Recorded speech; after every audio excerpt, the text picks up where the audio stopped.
his time, in his time,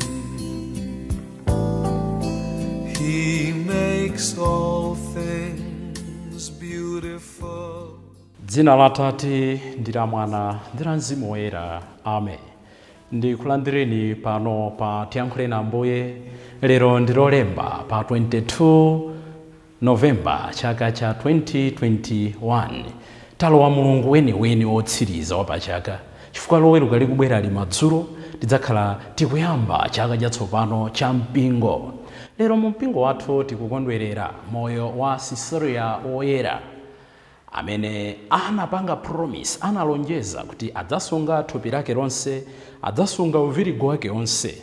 Komatu anakakamizidwa ngakhala anali ndi lonjezo limenelo kuti akwatiwe ndi amene pambuyo pake anadzakhalanso woyera Valeriano.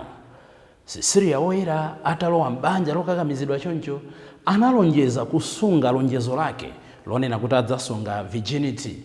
Koma Valeriano sanamumvere, kuti pokhapokha atamva liwu la mngelo limene Sisiriya amanena kuti anamva. Choncho Sisiriya anamuwuza kuti liwuyo mudzamva, koma pokhapokha mukabatizike kaye.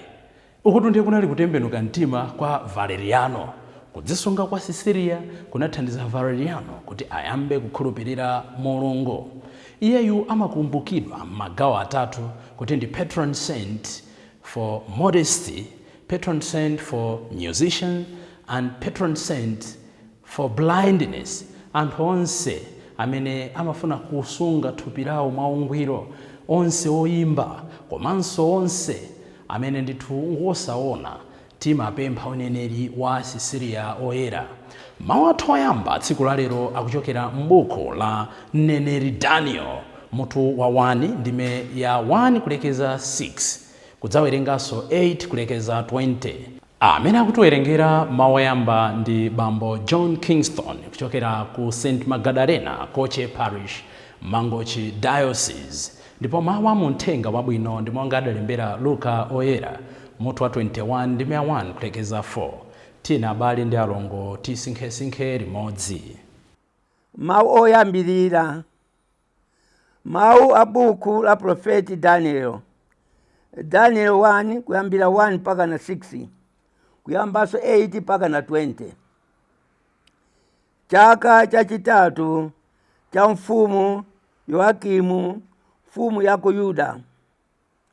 Nabukadinezara mfumu ya ku Babyloni adazinga mzinda wa Yerusalemu, ndipo adathira nkhondo.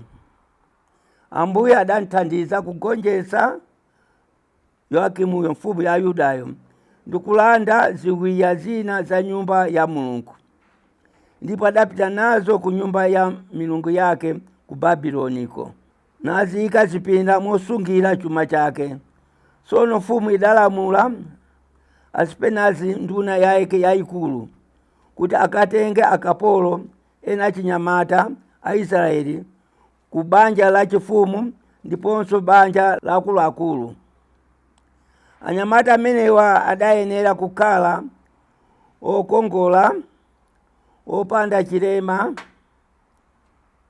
aluso panzeru, achangu pophunzira, ochenjera, ndiponso okhoza pa ntchito yotumikira ku bwalo la mfumu.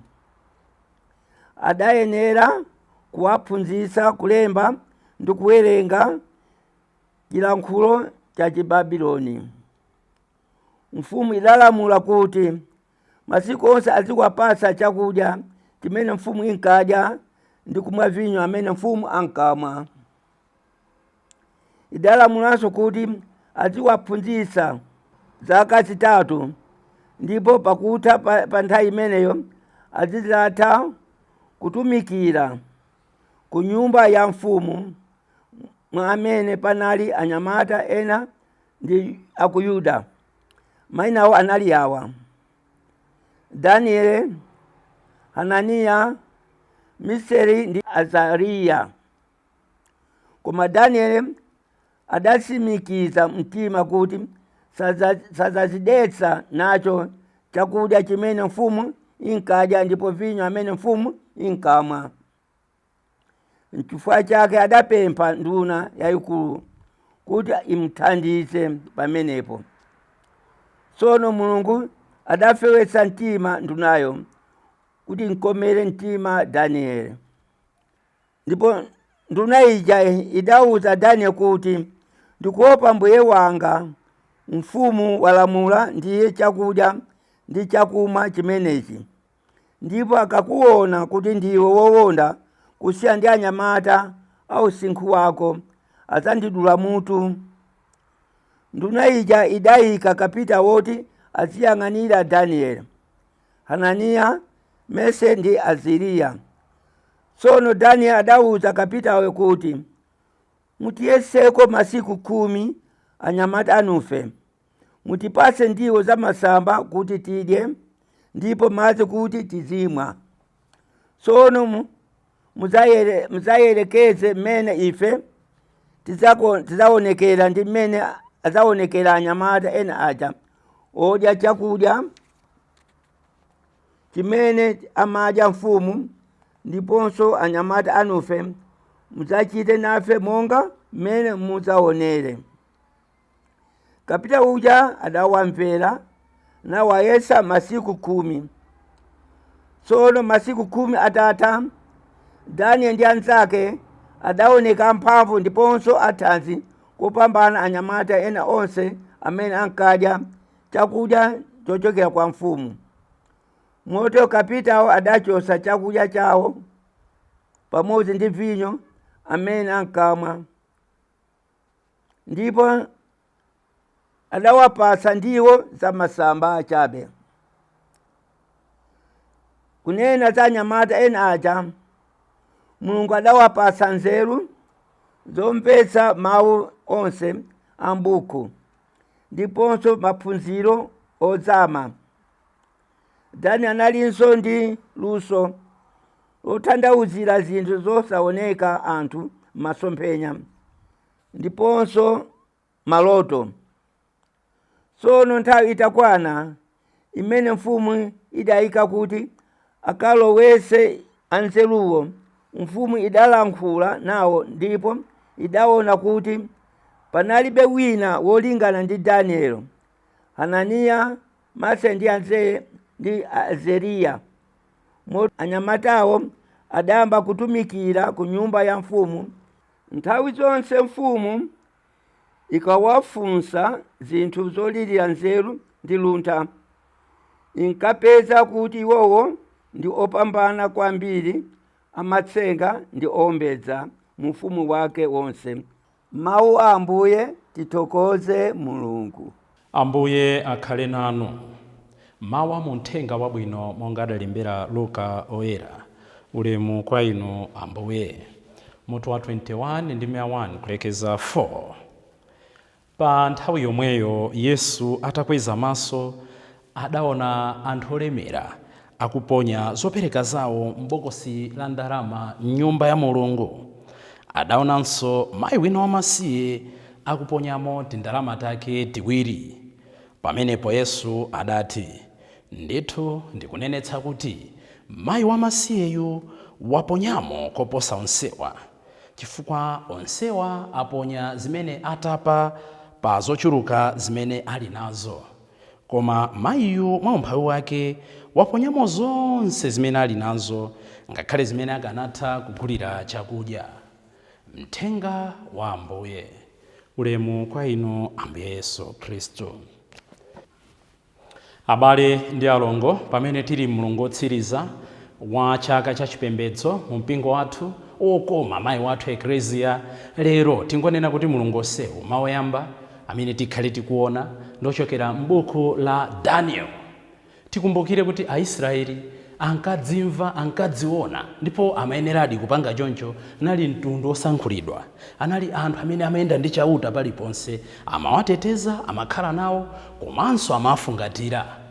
Koma zikutidabwitsa mawu oyamba kuti Ambuye chauta akumuthandiza mfumu Nebukadineza, mfumu ya ku Babyloni, mfumu ya chikunja, a pagan king, kuti akagonjetse mfumu ya Israeli Jehoiakim. Izi zinali zodabwitsa kuti akugonjetsa mfumu yake yomwe Mulungu. Ndi phunziro lathu loyamba kuti Mulungu amatha kugwiritsa ntchito wina aliyense. Aisraeli atachita matama, atayerekedwa, atakana kumvera Mulungu, atakana kumvera aneneri a Mulungu, pano akuwatenga kupita ku Babeloni. Mulungu akuyithandiza mfumu yachilendo Nebukadineza kuti agonjetse ana ake omwe.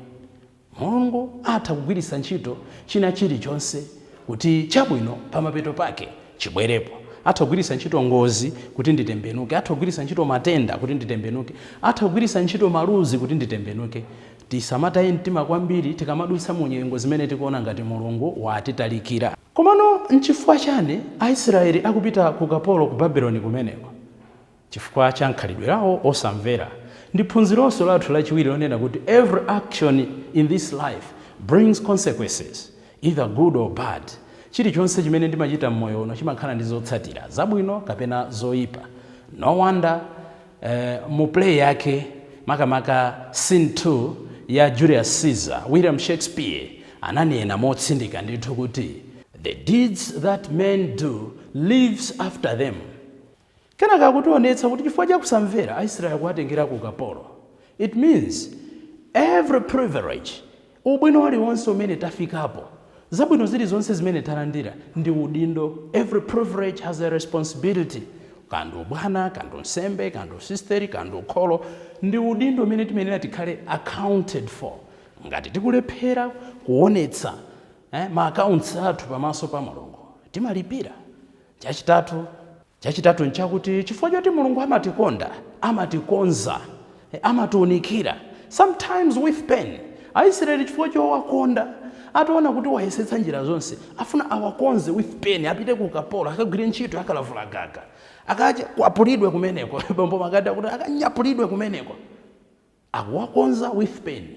Sinzowawa zonse zimene ndikudutsamo, zimene ndimenera ndiziziyang'ana ndi negative eyes.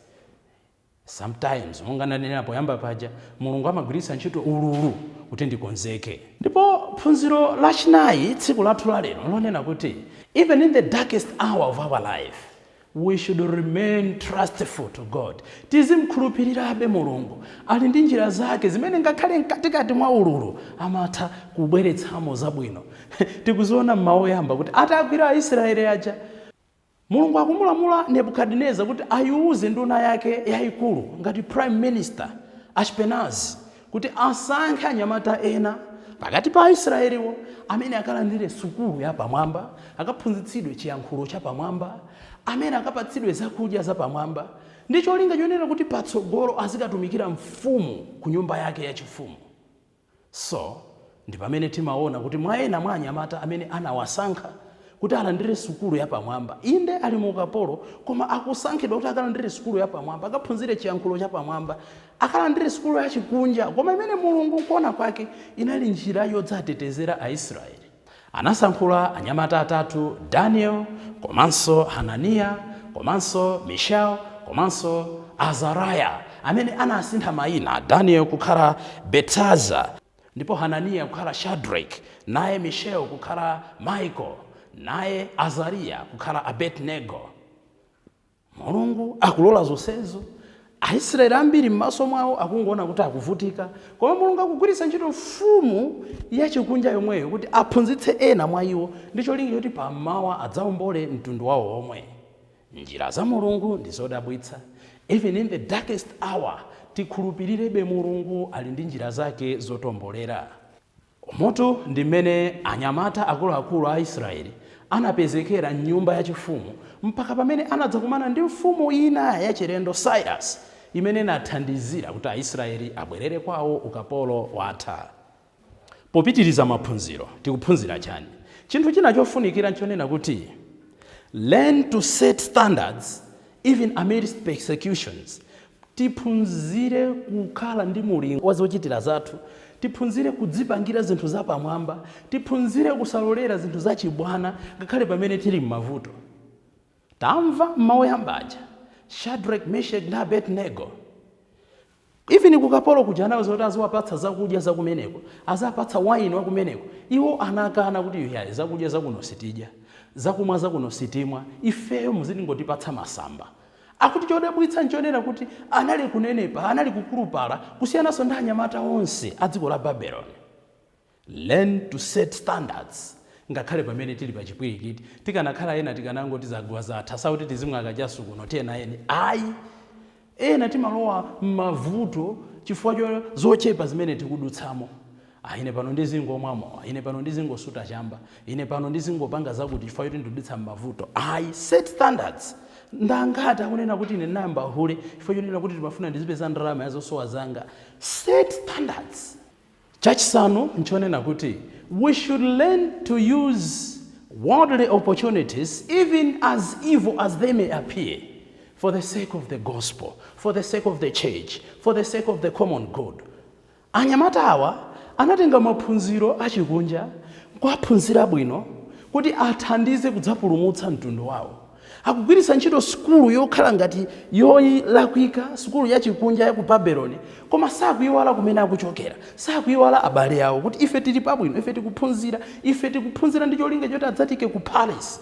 Komano sanayiwale cholinga chimene anapitira ku ukapolo, kuti iwo atakonzeka, kuti abale awo akakonzeka abwerere kwawo ali anthu oyamba mwatsopano. Taonani abale, ndi angati panopa tikulephera kugwiritsa ntchito zinthu zimene tinganene kuti zachikunja ndi cholinga chonena kuti zitipindulire tonsefe mu mpingo, zitipindulire tonsefe moyo wa Chikhristu. Use for instance social media to advance the message of God, to advance forgiveness, to advance peace, to advance all the values of the kingdom of God. Tigwiritse ntchito zinthu ngati Facebook, WhatsApp, chifukwa kuti nditi yankhule na Ambuye ndi magulu ena onse kuti tizigawana zinthuzo zinayamba inde titha kunena kuti mwanjira zapansi pano, koma zitithandize zapansi panozo kuti tikumane ndi Mulungu. Use your medicine to serve God. Use your technology to serve God. Instead of kumangopanga expose ena, kunyazitsa ena kuti tioneke dolo pa town, use them to benefit others kuti akumane ndi Mulungu wawo. Use your mathematics, use your logic, use your technology, use your science, use your everything. Monga kuchitira anyamata aja kuti tikumane ndi Mulungu wathu. Use your money to serve God. Kupatsa atumiki a Mulungu, kuthandiza atumiki a Mulungu, kuthandiza maseminari, kuthandiza iwo amene amapempherera ena. Use your money kupemphera, kupita kumalo opemphera osiyanasiyana, ma pilgrimages osiyanasiyana. Ndangati amene tikugwiritsa zapansi pano kuti tisendere pafupi ndi Mulungu.